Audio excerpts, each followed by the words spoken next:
Next, I'll demonstrate the open chain stitch. Using 6 strands of color number 4. Bring needle up on right.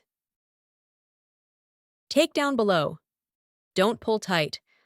Leave some thread on fabric. Come up at upper left, creating a loop. Be careful not to pull too tight. Take down at lower left. Again, don't pull tight. Come up at upper left. Pass needle through loop. Take down at lower left. Again, don't pull tight. Following this pattern. Complete remaining lines along path. Don't pull thread too tight, or it will bunch up and shift, affecting appearance. It's similar to chain stitch, but differs in being partially open. Leaving an opening. Take down a long outer edge, move needle down and bring up. Pass through loop, pull thread. Again, take down a long edge.